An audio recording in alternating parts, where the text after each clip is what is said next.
Welcome back, and everyone, to new Ahsoka review here on Max Talks Movies. My name is Max Denberg. Today we're breaking down episode 7 of season 1 of Ahsoka. So if you're new to the channel, please subscribe, ring that bell for notifications. I do a box office breakdown show every Monday, movie reviews, TV show reviews, and movie franchise rankings. So please subscribe, ring the bell if you're new to the channel. Comment down below. What are your thoughts on episode 7 of Ahsoka?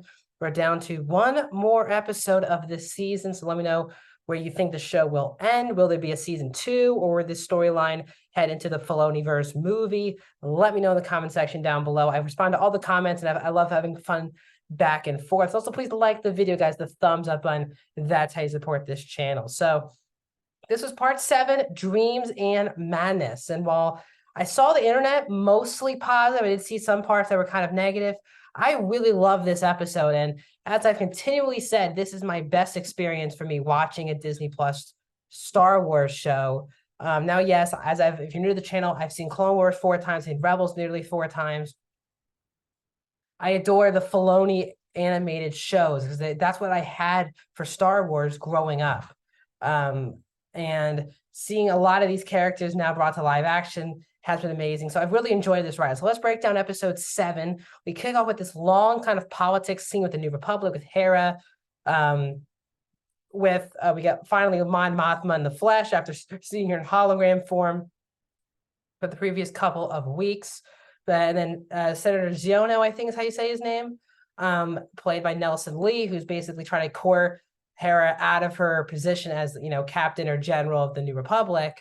And then we get a huge cameo from Anthony Daniels as C-3PO. Now, this for me was a great cameo because last week, 2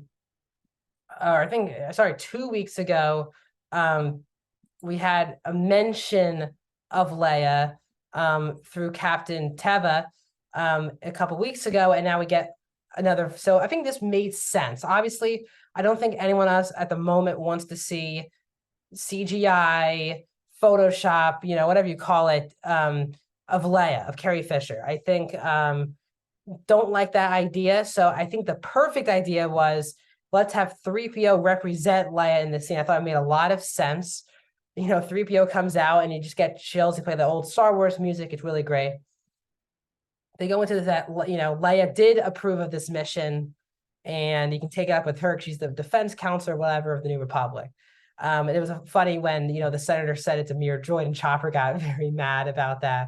But seeing 3PO interact, 3PO was in, I think, like 1 episode, maybe 2 of Rebels. And didn't really help our Rebel friends. I think it was season 1 of Rebels early on. But again, Anthony Daniels did come back to voice the character in both, I believe, both in Clone Wars and Rebels. So great to see Anthony Daniels come back. A lot of people like me love 3PO. It's one of my favorite parts of the original trilogy.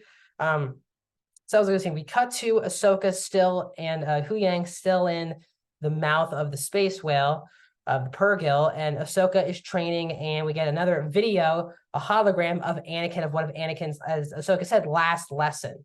And it was great. Again, Anakin is in Clone Wars form with his hair and his outfit. Hayden Christensen continues to be great.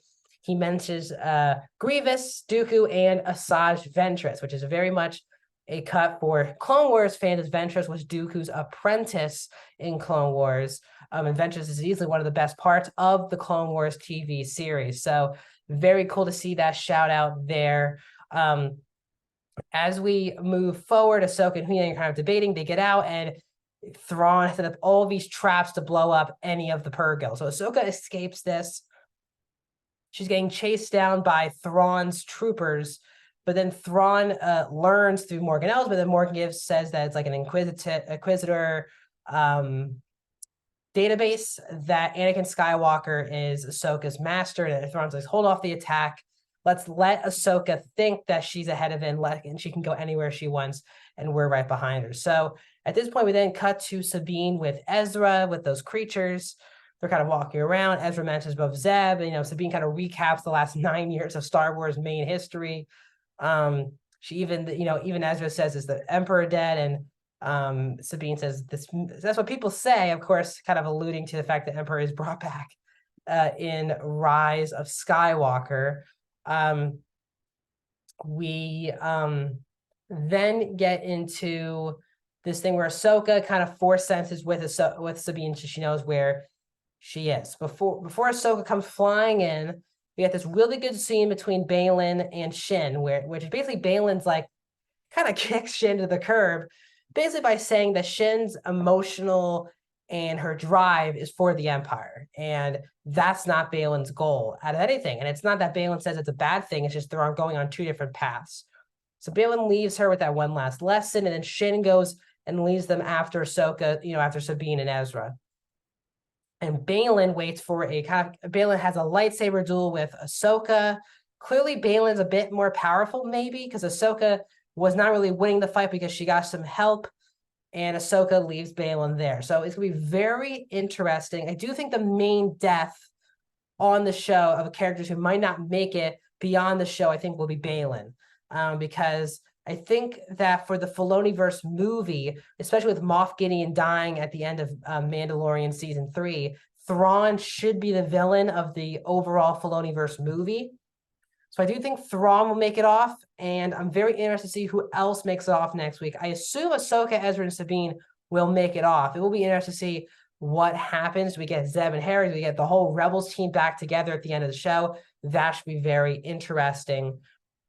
So the troopers and Shin go after Sabine and Ezra, and Sabine offers Ezra his lightsaber back, and Ezra says, "That's your lightsaber. I gave it to you. It's all yours now." And Ezra just uses the Force to fight. And I thought this was great because I think a lot of people, especially prequel lovers, and I'm definitely one of them, especially for Revenge of the Sith, love the aspect of the actual lightsaber blades hitting each other, all those kind of choreography with that. But I think what's missed in so many lightsaber duels is just the usage of the Force.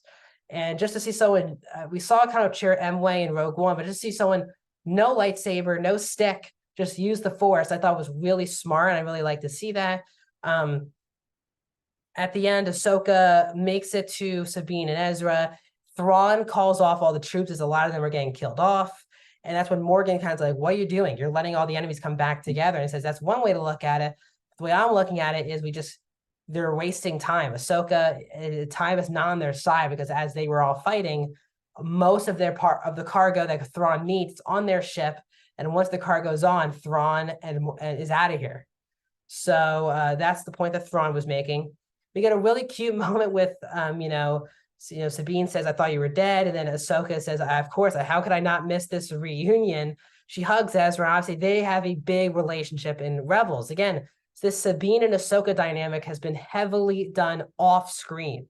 The most we've seen it from a dynamic point of view is Ahsoka with Kanan and Ezra in really season 2 of the show of Rebels. So to see them reunite again, Ezra's the one who saved Ahsoka's life. To see them hug, and I had chills for sure. And Ezra says, "I can't wait to finally go home," and it kind of leaves on a cryptic note. So overall, I really like this episode a lot. I think the show is really fantastic so far, and I'm very interested to see what they do in the final season. Again, we have no release date of when this Filoniverse movie is coming out. So we don't know if they're going to do another season of Mandalorian, another season of Ahsoka, and then the movie. There hasn't been any announcements on what the schedule is for this Filoniverse moving forward.